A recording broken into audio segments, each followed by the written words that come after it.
Sujith Sukumaran has been a Toastmaster for 14 years and a Gavelier for 4 years. Prior to the same, he has had a number of firsts in his team stint, having been the youngest DTM in the traditional path in the region at 26, youngest in pathways at 32, and also having served as the youngest district director for the region at 29. On the contest front, he is a district champion for table topics in 2009 and has placed at the district for evaluation and international as well. Professionally, he runs his own firm, Optimus Management Consultants, and is a professor at the University of West London. He is also a two-time TEDx winner and the recipient of the Dubai Quality Group Silver Award for Learning and Development, the Innovation category. He has been frequently featured as a thought leader in local and international dailies on entrepreneurship, personal branding, and self-development. Most recently being named among the best 40 under 40 entrepreneurs by Masala magazine in a nationwide poll. Hi viewers, welcome to the 11th episode of Positive Media. Today we are privileged with the presence of a distinguished Toastmaster, a linguist, a management consultant, a versatile speaker. With all in energy, please help me welcome our honorable guest for today, DTM Sujit Sukumaran. Thank you, sir. Welcome to Positive Media, sir. Thanks for having me over. Yes. DTM Sujit Sukumaran, distinguished Toastmaster Sujit Sukumaran. So, how long have you been here in UAE and what is your most favorite memories here? I was born here, so if you calculate how long I've been here, I'm 34 now. Except the 3 years I went to study in India, I've been here through and through. And I guess the fondest memories of being born here in Dubai was, I don't know whether most of you will remember because probably you weren't born back then, but Dubai back in the days was a very simple place. You could get from any point to any point in Dubai just for under 5 dirhams. You hardly had much of paved roads. Everyone knew everyone, and you could never get lost anywhere in Dubai. You could just hop into a cab and say, "This is my place." And the cab driver would literally carry you home and place you in front of your doorstep. So that old Dubai, which was closer with a lot of camaraderie, is missed, though we have made rapid progress as a country. Now it's and very as an developed. Yeah. Yes. So how about you narrate a little bit about your place in India or like your family so that our viewers get a better idea of you? I am from Kerala in India. Okay.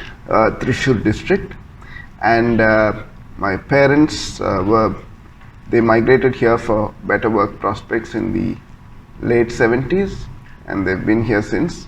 My father passed away when I was 15. My mother's still with me. She's a retired banker, been more than 39 years in the country now. And my family, my wife, her name is Harika. We have a small child, also 10 months old now. Yeah, that's about it. That's what my family is. Okay. So you are a management professional and have your own consultancy firm. So what is your advice to mold our Gavelier friends from employee to entrepreneur individual minded? I think as we see, the world is changing. 10, 20 years ago, as if you look at somebody, the only way they would say is to be prosperous is to go 9 to 5 to an office, brick and mortar. But now with the advent of technology and with the way things are changing, young people, and the definition of the word young per se is becoming younger as the time goes by, are using technology, leveraging the abilities that they have, and even making up startups or coming up with brilliant ideas which probably gets them fame and money and all kinds of things that probably people twice their age or thrice their age can't. Case in point is this boy called Ryan, who runs his own YouTube channel, if you know, which is into reviewing toys, and his last year's revenue alone was around 21 million USD. So all he does is opens toys on the YouTube video, and he's hardly 6 or 7 years old. So who said you couldn't make a living opening toys and reviewing them? So the sky is the limit. if you Anybody put can that. do it. Yeah, but everybody is not Ryan at the same time. Yes. So I heard that at the time of your birth, you were seriously affected with cerebral palsy. Sorry if I'm pronouncing it wrong. So, and your doctor said that this child won't walk or talk like a normal child. But, so how did you overcome this challenge successfully? Well, I think a lot of that diagnosis, at least with regards to the talking part, we should give the benefit of doubt to the doctor, because I don't think any of the medical professionals can gauge talking abilities so early on in your life. But even on the physical part, cerebral palsy is a very broad spectrum umbrella condition.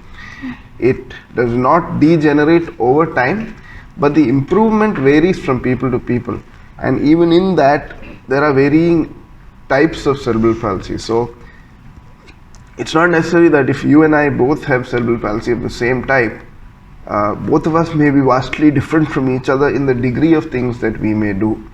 Despite having surgery or going for physiotherapy or doing all that needs to be done, ticking all the right boxes, you still may not be able to walk or stand or do independent functions. Similarly, because it's a disease, it's a condition of the brain, depending on how well your brain responds to the different things that you do, will also determine how well your intelligence is well formed, whether you're able to go to a normal school or otherwise.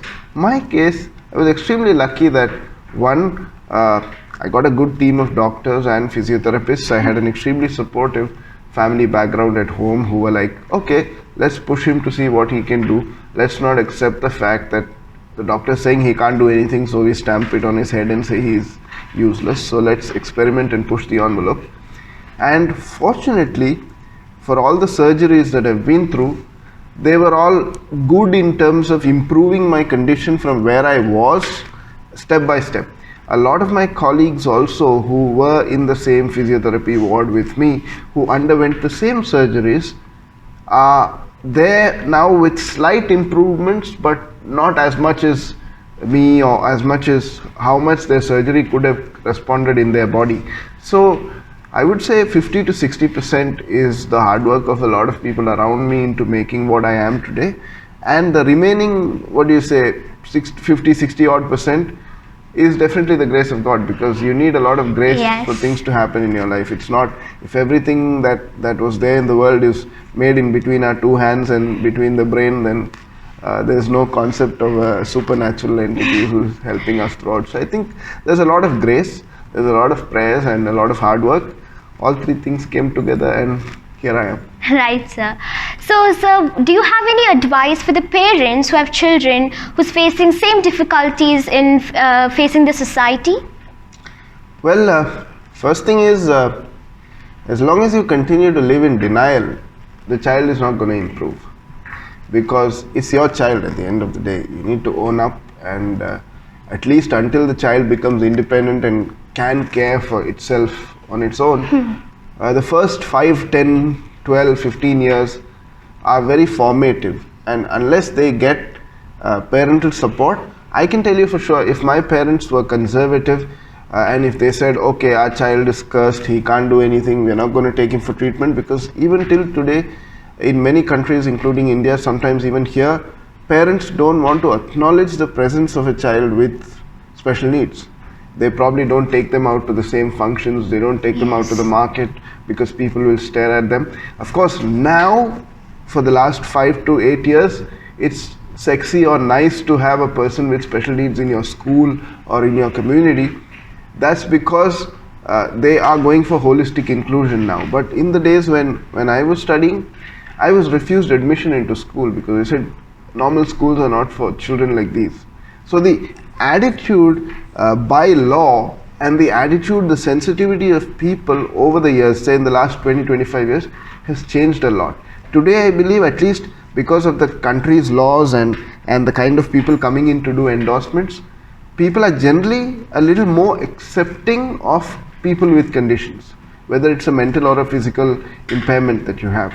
That kind of luxury was not there in the times when I was growing up. And of course, the second important thing is information. Those days you had to write letters, post them and wait for them to come back from US or wherever the doctors who were specialized were available. These days it's Dr. Google, so you Google somebody in 5 minutes, you'll get to the doctor, send an email, your solution is at your doorstep. So for the parents, what we need to realize is in the initial years of your child's life, you're all that the child has, and you can't undo it, but you can improve it, or you can at least help the child to cope better. As soon as the child gets acceptance at home, primarily as a human being, and feels loved and appreciated, half the condition or the stigma associated with disability will go away. Because a lot of us in our earlier years, we know that when we look in the mirror, we don't like what we see, because obviously we are not like everybody else. But at least at our homes and in our friend circles, at schools, and most of the time where we spend time with peers, if they are a little more accepting, like I was lucky, initial years were a bit rough, but at least after I got to the 5th standard, my colleagues at school used to do small things. They used to pick up my bag for me, they used to walk me to the bus, some of them used to stand in front of me so that other people don't push and I don't fall down. Small acts like these of sensitivity can go a long way in two ways. One, making the parents feel that their child is accepted, making the child feel that he is wanted in the society, and of course it sensitizes the public around that this person is not like an alien or something like that. He is very much a human person. Normal child. Yeah, normal child.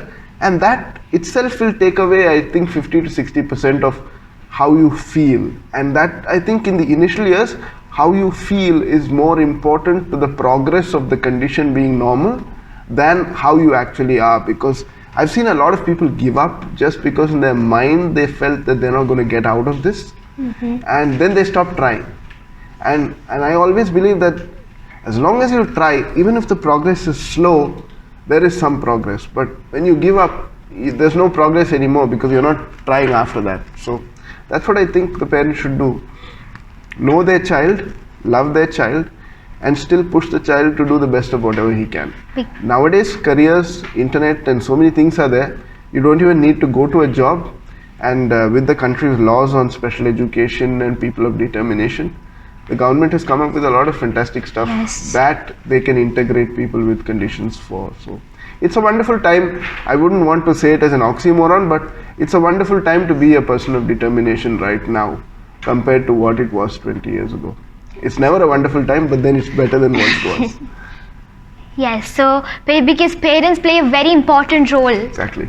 Yes, so I heard one more thing that you achieved the title of the DTM, that is the Distinguished Toastmaster, at a very young age, and it is still a record in the Toastmasters fraternity. So what is the one thing that made you pursue this? Well, the young age thing is because the first reason for that is because I started very young. That's the main reason, because if you see the average of people joining Toastmasters, you come in at 30, 35, 40 even, of mid 40s. That's when you realize the importance of communication in the organization. Unless people like you, Gaveliers, even I was a Gavelier when I was young. I was at the Indian High School Gavel Club. So I had the fortune of having been inculcated into something like this when I was 12, 13 years old. And for a couple of years I continued until I finished my 12th. I went to India. There was no Toastmasters there that time. Then I came back and they're like, okay, there is something same like Gavel clubs for adults. And believe me, the first impulse that I had, the reason I registered and joined Toastmasters, because this was the only place which used to allow you to wear a suit at the age of 20, network with adults, and means of course compared to me, they were all adults at that point in time, and you could have a lot of fun the way everyone treated you as an adult instead of like seeing you as a small Child. kid. And of course you could have good snacks, network with people, learn a lot of stuff. So that was the primary inclination of why I joined. Then once I joined, it's like what do you say, it's sort of like getting married. You have a lot of different ideas before you get married, and after that life hits you. So same way when I joined Toastmasters, The idea was, okay, network, wear a suit, eat samosas, learn something, come back home. But the more you get into the movement, like if you see one of the famous quotes by Helen Blanchard, if you get what you want out of Toastmasters, you will never get out of Toastmasters, what she said once upon a time. So Toastmasters affects or contributes to different people in different ways. Some of them come because some other people come to the club. Yeah. Some of them come only when their favorite speakers are giving projects. Some of them, they just come like an evening unwind exercise. They just come, relax, listen to a few speeches, meet their friends, eat and go home. For some, it is a conscious effort in trying to improve themselves for their work life. And I have seen a lot of transformation cases happen. People come really nervous on the stage. Then within a couple of years, Yes. they really morph out into amazing speakers you never even thought was inside them. And the thing with it is, Toastmasters is a wonderful place because it doesn't judge you. Of course, we get evaluated. Yes. Contests, you get judged. But as an institution, it doesn't judge you. It's a school. It's like a gym. You can come, work out. They don't see you for a few days. Nothing happens. You come back after a couple of years. You can still come here and work out. And nobody asks you anything. Nobody judges you for missing a meeting or whatever. And the main thing what it is that it's the only place which allows you to persistently practice in a safe way. You try doing this outside, people are not going to be kind. This is the only institution I've seen in the whole world where whatever you do, people clap. Now that's also a problem because you get used to applause for whatever you do. That should not be the precedence, but it's a very warm and loving and caring and safe place where I have seen people who have come after a breakup, after personal tragedy in their life or having lost a job or whatever. This place has nursed their confidence back and probably through the networks got them jobs. I know people who have got married because they met a Toastmaster at a meeting. They actually just came as a guest. They took one of the members and got married to them and their life got set after that. So you never know. Toastmasters is an amazing box of whatever you might want to call it, chocolates or whatever. Depends on what you want to take out of it. It's like the same cow giving milk. You can make curd, you can make ghee, you can make sweets. So for each one, it appeals in a different way. For me, initially it was about being an adult when I was young. But as I went forward, it got me a lot of practice. I got on to TED and other stages. Today, a lot of work that I do with corporate clients, training, consulting and all demands a lot of speaking and a lot of exposition on many topics. That fluidity, primarily, believe it or not, came from a lot of practice on table topics. You probably underestimate it because it's only 2 minutes, but you keep doing it over and over again, put yourself in a pressure box situation. When you go outside, the flow with which you're able to deal with weird situations becomes second nature. You won't know it, but it's like muscles showing up after you work in the gym. You can't see it because you've been working out all day, but when you cross the road, people are, oh wow, look, nice biceps. That comes because you practice that many number of times, you become a natural. As young people in a Gavel club watching this today, only thing I'd like to tell you is don't underestimate the power of small actions. If you want to test that, try not brushing in the morning and going to school. It's a small action, right?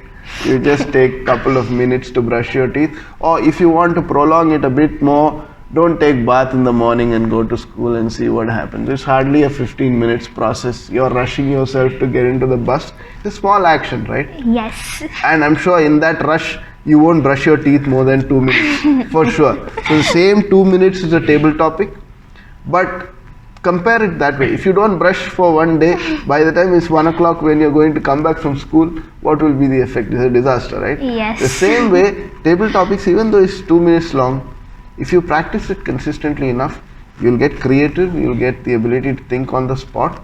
You'll also be able to see things differently because you'll always be thinking, what can I make out of this? And that skill leads to a lot of innovation. And then that's how I believe entrepreneurship and original thought and all that is formed. So as a young individual, you're in the right place. Keep coming, even if you don't have a speaking role. Sometimes listening itself is a very big role. And you have a pencil and notepad. Nowadays, Yes, whenever to I go note to it. Toastmaster meetings or Gavel Club meetings, I just keep quiet, listen. If I find something very interesting, I just write it down. Maybe that one line, that one quote or that one sentence will be something that I use at a paid professional presentation later on, many years later. And people will say, where does he come and get all this content from? The truth is, I'm not reading that much, because already when there's a meeting and there are 5 speakers, there are 5 people who have read 5 times as much as me. All I need to do is smash together what learnings I get from them, repurpose it, and that becomes very useful for my corporate life later. So be a content collector, be a sponge for experiences. The more you listen, the more you learn, and eventually you will be very, very far ahead of your contemporaries. As a young person or as young individuals, if you start now, I'm telling you, by the time you're 18, 19, 20, you'll be way leaps and shoulders ahead of your competition. Yes, sir. So, as from the answer you mentioned before, the challenges that you faced, so how did you end up being a linguist who can speak more than 4 languages effectively? Well, I would say I always had an interest. See, every person has some of the other interests, and languages in particular, because I loved English. I still love English a lot. Then of course my mother tongue, and the third language is I studied in the state of Tamil Nadu, so picked up from there. Arabic to an extent, reading and writing, because I compulsorily studied in school. I did not appreciate it at the point of time when I was studying it, because of the way they crammed it into your heads. But later on, in work, I had to deal with it a lot, so then I refreshed my memory, and then I found I had a head start over colleagues who never learned the language before. And then Hindi, of course, yes, because we have a lot of Pakistani friends, a lot of North Indian friends, and it's not an anomaly that you cannot speak Hindi. On the contrary, they may not be able to speak what I speak at home, so it's different. And at the end of the day, it's not about how well you know the language, it's about how well you communicate, because as long as the other guy on the other side is able to understand it, you're done. And he should not misunderstand it. That is also very important. That's it. Yeah. Okay, so sir, you are an intelligent communicator, and at the same time you have been rewarded with the highest leadership position in the district Toastmasters. So can you share your experience serving as the district director? Well, I would say leadership is a tremendous responsibility. Yes. Because more than anything else, we go through a democratic selection process. People vote for us. And I believe that when people vote for you, it's not just a piece of paper that they are putting in a box with your name on it. It's probably because they know that you are probably the best among the given people to represent their interests. So the moment you get elected into any position, you have a tremendous responsibility of the faith of the vote that the voters have placed in you by voting for you instead of somebody else. So when I stepped into that position, the district was very large compared to what it is now. Now we have only 4 countries, UAE, Oman, Jordan and Lebanon. At that point of time, we had additional countries like Bahrain, Kuwait and Qatar. We had more than 4,000-5,000 members straight with various nationalities. There was an Arabic contingent and an English contingent. And the very geographical size of this district itself was cumbersome to manage, because it was like, think about prehistoric India. You have Afghanistan, you have India, you have Pakistan, you have Bangladesh, and you have, if you consider the Pork Straits not being there, even a part of Sri Lanka. So it's the whole subcontinent, or something like that. If I would say what was the best memories that I have, is in 1 year it's a crash course in international relations, cultural sensitivity, integrity, conflict management, and dealing with things under pressure. And most often, when the work that you do is not acknowledged, how to still smile and go on with your job. That brings a lot of maturity, because you realize that even in the world, you do 1,000 things, nobody is obliged to remember you. But more than the things you do, if you add value to people's life and you don't really care who gets the credit, even after, they may not remember you, but they'll always remember your work. So for me, at the age of 29, you know how 29-year-old guys are, they would rather not lead a district or go into serious stuff. you'll probably see them enjoying their life. I was able to do it because at that time I was not married yet. I was single and I didn't have any other devotion. So I don't think I would have been able to do it now, but there's a time for everything. I thoroughly enjoyed it at my point in time. If you ask me as a young person what I gained, again, higher level leadership, ability to read people from a distance even before starting a conversation with them, which today helps me in my job, because you can call somebody who's not even known to you and feel absolutely at home. At the same time, if someone approaches you and is mildly suspicious, your spider sense picks it up even before he utters the first word. A lot of that came through this.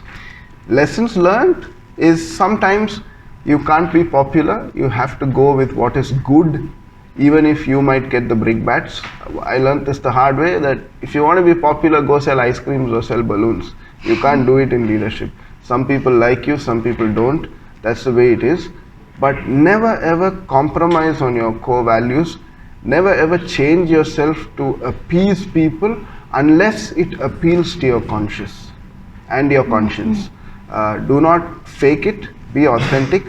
When you don't know something or when you're wrong, own up to it. I think that integrity is what is leadership per se, because people are okay with it if you don't know it, but rather tell them, I'll find out for you, I'm not very knowledgeable, I'll find out and come back, rather than faking it and saying I know it and then cutting a sorry figure.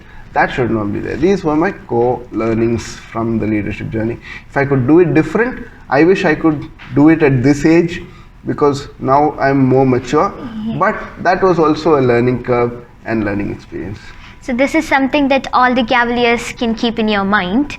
So our education system is developing, is focusing on developing our IQ skills, and barely providing in EQ and or SQ. So what is your advice in our modern society to have an adequate SQ or EQ?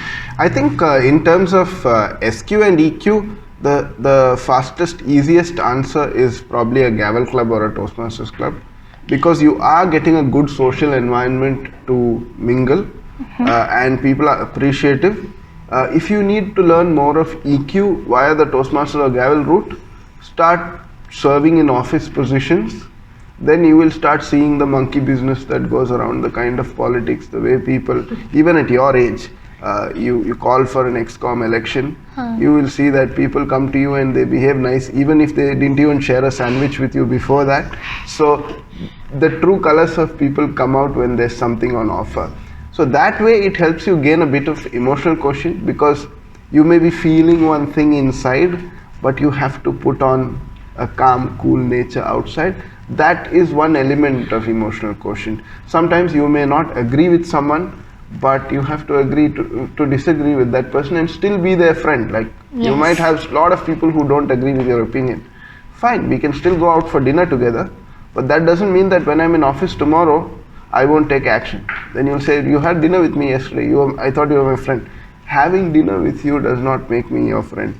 We are cordial. I can still have a good relationship with you. Maybe personal relationship can be good. We can be friends, like how India-Pakistan cricket match happens. Yes. But then official is different, personal is different. The ability to separate both is what I feel emotional quotient is more about. Making sure that your words are standard and not misinterpreted, because you will deal with a lot of different nationalities. They come with their own understanding of things. And in terms of social quotient, we have a lot of socialization. So the fear will totally go away, because when you are in leadership, the higher you go, everyone probably wants to have a photograph with you, they want to stand with you, and they want to be with you. That is one part of it. Then once you are off office, you sort of like become like a private citizen, an ordinary Toastmaster, back to the membership. If you're still able to get that same love, the same affection and the same patronage, even after your position is gone, that is leadership. Because then it's not that the title that they are in love with, but it's the person that you are that is beyond the title. So even today, a lot of people ask me, why don't you wear your badge, which is a DTM badge? I'm like, let people see me and find out whether I'm distinguished or not for themselves. I do not need a badge to actually say that, unless if it's an official event which compels me to wear it. The badge should be given to you by other people when they see you. if you are not distinguished in the way you move, the way you talk, the way you act, there's no point of having a badge on your chest. So yeah, that's what I feel. Correct, sir. So our world, our technology is growing in a fast pace, and it is like anybody who don't know a language can speak it now. So do you think it is going to, like, our language English is going to dominate the world? English is definitely, it's not that it's going to dominate the world. It has started dominating the world from the last 300 years odd, since when we've had the colonial era. The way I see it, English is going to remain a dominant language for sure, but I see Chinese also coming into the play now. Yeah. Because of the sheer numbers of the population. With the way India is growing, in another 15 years, you could be that India could be at number 3 position. Probably Hindi or one of the vernacular languages could be in force. Like for example, Google now, for example, after Sundar Pichai has taken over, their latest AI recognition module is called Meena. If you know about it, Meena is an Indian name, so they're giving Indian names to products that they're making in the US. So you never know. And the only thing is, the only way to keep the vernacular alive, if that was also a sub question as to whether the vernacular is in danger of getting extinct, the only way to keep the vernacular alive is that the younger generation practices it. For example, I was born and brought up here. I studied in school. I didn't have Malayalam probably as a language which I learned in school. But my parents were very keen about the fact that I know it. I know how to read, write and speak. And I didn't pick up this education in a formal school. They brought textbooks from India whenever they went, from my cousins. They sat at home and taught me at home. I did not have any academic exposure to the language. But today I read, write, speak, and I can even write articles in Malayalam without thinking twice. And that is because, of course, at home we don't converse in a very deep vocabulary kind of mother tongue that you would expect, because obviously nobody speaks like that at home. But I picked up and brushed up a lot because I read a lot of literature. Of course, when you watch a lot of movies, although it's questionable that what kind of vocabulary you're picking up from movies, but I read a lot. So it's about, any language will thrive as long as you put in effort into it. And then it's one thing about speaking the language. There are certain times when the language will speak to you, because the more you get involved with it, then it will give you insights. So I don't think English is going to dominate fully, because there will always be this tug of war between languages. And commercialization is the necessity of everything. The more commercial importance a language has, that language will reign supreme. Right now, English is a global passport. There's no saying that probably a Telugu or a Hindi or a Malayalam or a Tamil or any of the languages may not be one of the lingua francas as we know it, because India is also growing. We have a lot of population. Maybe in another 15-20 years, it could be one of the languages. Why not? Because countries like Singapore now have 4 official languages. Tamil is one of them. India, of course, has many languages, but it's not made officially official yet. Tomorrow, we don't know, this country might say, okay, we will reorganize and make other languages also quasi-official depending on the population. Then you will be surprised. Maybe Malayalam can be one of the code share languages in this country also, because the way they are going with tolerance and all that, so, and with Expo happening, I'm sure there will be a lot of guides also who will need to know Malayalam, because a lot of people are coming from there. So the world is getting open as we speak. Geographical barriers are going to get melted down. So we cannot predict. Yeah, and more than that, there's not going to be any one language or two language people anymore, because there will come a time in 5-10 years from now that even the average child at school will know minimum of 3 languages very well, and there's no escape from that, because English is definite. Then you have your vernacular language, mother tongue, then the national language if you choose to study it, and then if you're an expat kid, you might be exposed to 2 or 3 other languages. Arabic. Yeah, Arabic and 2 or 3 others as well. Yes. So in 15 years from now, with the digitization push also, you might be able to, instead of going 9 to 5 to school, take an exchange project and go somewhere else, stay 6 months over there, complete your curriculum, pick up a language and come back. Right. So this is my last question towards Sure. you. So if you could change anything in today's society, today's modern world, what would it be and why?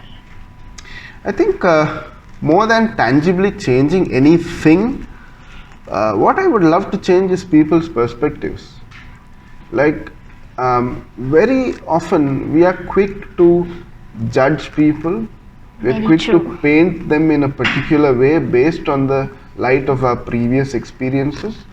And many a time, even today, like you see wars happening, you see misunderstandings between countries, you see diversions or disunity among communities. It's all because of the way we perceive things. Like if you see, all of us are educated, we've all gone to schools, we are the upper crust or the top 3, 4, 5% compared to the country's GDP of the educated class. Yet you see that in the villages where people are less educated, there's a lot of love and affection. There is no barrier per se. Compared to the higher you get, then you get more classic, more class wise, more casteist, more divisionary, more I am better than you kind of a thing. And that then leads to ego, which leads to a lot of problems. So if I could change people's perspectives, It would. starting from the grassroots, would be great. Especially, I'm not even bothered about the people who are older, because they are going to be the past very soon. But at least among the young generation today, especially the people who are under 25 right now, if they could have more open minds and even more open hearts, I think that will be a great achievement, because you are the leaders of tomorrow. And if you have open minds and amazingly open hearts, I don't think there will be any place for conflict or war or anything. And achieving world peace internally in your heart, because when you hug somebody and say, okay, I'm a global citizen, I don't care what your passport is or what your color of skin is or what language or religion you espouse, I think that is when we actually embrace the fact of being a one world family. And that is really special. And I think only young people can do that, because after you are 25, your mind gets corrupted. Before that, you still have 100% love and affection and divinity within you. So I think it's about time that we empower young leaders. We have one Greta Thunberg, but we should have 1,000 more of them. And I'm sure they're there in every household. And probably you are also one of them, but you need to wake up and realize and probably get up to task. Tomorrow morning when you wake up, don't think I'm Superman. You might get clobbered by your parents, but it starts at home anyway. So I think I would like to change perspectives. Definitely agreeing with you, sir. So I am done troubling you with questions, and now it is open to some Gaveliers. Sir, if you could go back in time and change something that happened to you, what would it be? There's only one thing that I would probably go back in time and change, and this is pretty personal. They say you can't bring back people from the dead, but if it's you probably would think that I would like to go back in time and change the fact that I was born with a disability and all that, but no, that's not what I want to change. If there's only one thing that I want to change, is if I could go back in time and somehow bring back my dad from the dead, and if he was still there with me now, it would be amazing. That's the only thing which I feel that after achieving all of these accolades thus far, that's the only thing that I really miss. That if he could be with us now, that would be amazing. Otherwise, I don't need anything else which I have left behind and come by. So everything else has been perfect in life. So, what were your feelings when you first joined the Toastmaster Club? When I first joined the Toastmaster Club, and this is very, very interesting, because I got taken to the Toastmasters Club by one of my teachers in school. Later on, we ended up becoming very good friends, family friends, and she was there. And she randomly was speaking about something. She's like, I have a speech tomorrow. Can you help me with it? I'm not really good with this. So I was like, okay, life turns full circle. She used to teach me maths, and now I have to help her with a speech. Now I can have my revenge. But yeah, because I wasn't a great student at math. So apart from that, she said, finally I ended up helping her with the speech. But she was so nervous, she's like, you also come with me, because suppose I forget my speech in the middle or something. And she was doing a table topics. And Vinod might know her. This is Tina Kurup. ex-TGIS. She was my maths teacher. And when I went to TGIS those days, TGIS was a all-women's club. Okay, there were no guys there at all. It started as a ladies' club. And I'll tell you something. When I was studying in this country, we were a all boys school.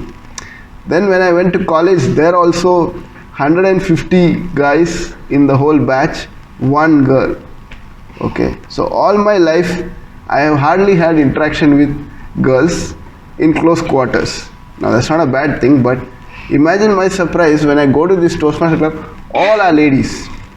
First of all, I'm like, oh my god, I don't even know how to react because I don't know whether to be awkward or not. But they were all much senior ladies and they were very fascinated by the fact that, oh wow, this is a boy, it's not even a man yet, so let's think about getting a membership exemption. And I was, I think, the first non-woman member in TGIS in 2006.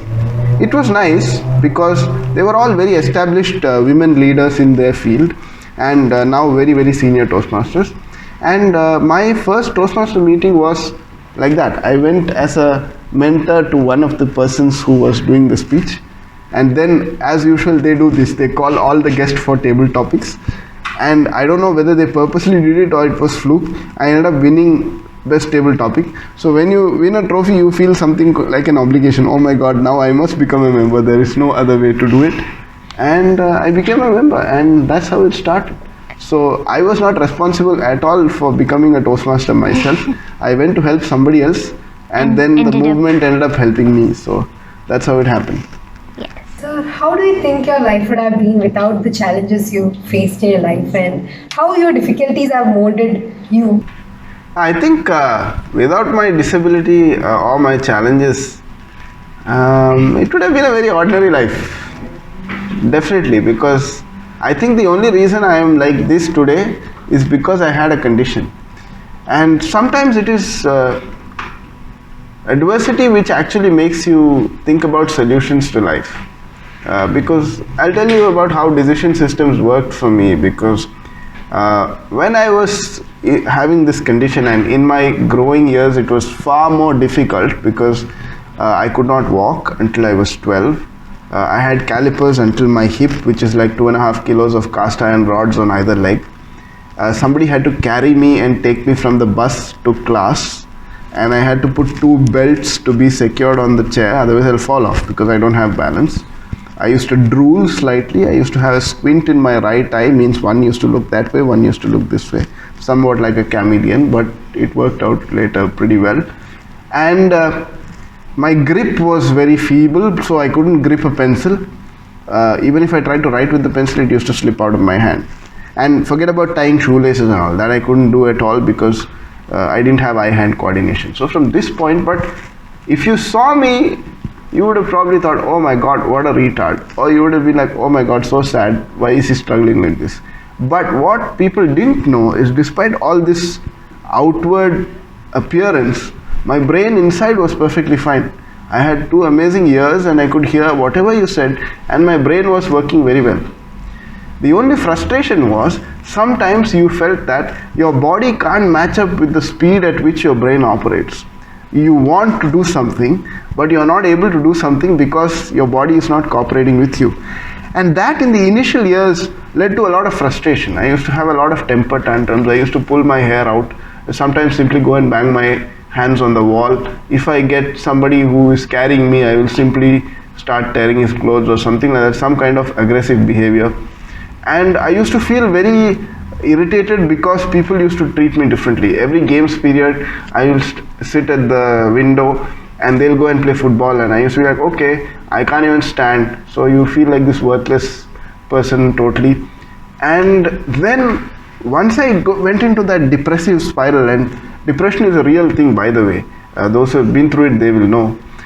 Once I went into that, then I was like, I withdrew inside myself. I became a quiet person. I didn't like to meet anybody, and everyone who I met, even if they were nice and sweet to me, I'm like, they don't really like me, they're just being nice to me because they have to be nice to me. But after some time, I was like totally silent and hopeless kind of inside. Then one day my father had a very open conversation with me. He's like, okay, see, listen, we know that there are problems, and there are problems. We are not trying to make it sweet. I'm not saying that I love you very much, my dear son, everything will become all right, praise the Lord. Nothing is going to become all right overnight. We will work on this, we will do it step by step, but let's try. If you are going to withdraw and run away, this thing is not going to go away. From that point, 15 years until he was with me, we have been through almost 5 to 6 surgeries, seen multiple doctors. I have not known a birthday before my 15th birthday which has not been celebrated in the ICU or the ward of a hospital. And yet I am thankful to the Lord Almighty for giving me these conditions, because without that I would not have strived to become what I am today. Because Dad always told me, see, listen, you have a physical condition. We do not know whether it's going to get better or worse as time goes by. So understand one thing, the only thing you have with you is your brains. So study well. You are not going to be able to do any physically demanding job or anything like that. Use your brains to lift you out of whatever depression you are in. So I said, okay, nobody likes me anyway. Let me try to apply my brain in the best possible way, that I start at least scoring good marks. So when you rank in the class, everyone needs your help, even if they don't like you, right? So they come and ask you for your books and all that. So I'm like, okay, that was some sort of validation. At least now people know my name. And then I'm like, okay, that was the first intention of why I decided to start studying properly. Before that, I used to not study in class. I used to be very naughty. Teacher will come and take class. I will draw some truck diagram on the book and waste my time and all that. After this, I got a lot of focus. After that, the next stage was, okay, you started doing well at studies. Still, you are not distinguished yet, that people are not taking you seriously. Okay, he's a good student. Like, okay, then let me do what I can. Let me start enrolling in all the kind of competitions. I don't care. When I started public speaking, people used to make fun. Okay, he can't even stand up straight. What is he going to speak about? I don't know, but for you guys, maybe the biggest challenge is speaking up. For me, the biggest challenge was standing up, even before speaking up, because when I'm holding on to that mic, I'm not holding on to that mic stand because I'm nervous. I'm holding on to that mic stand because I can't balance. I will fall down otherwise. I cannot stand freestanding. So over the years, once I started doing public speaking, then slowly, first few attempts were like bombs. It didn't succeed very well. But after a while, I started understanding that people are loving the fact that I'm able to speak.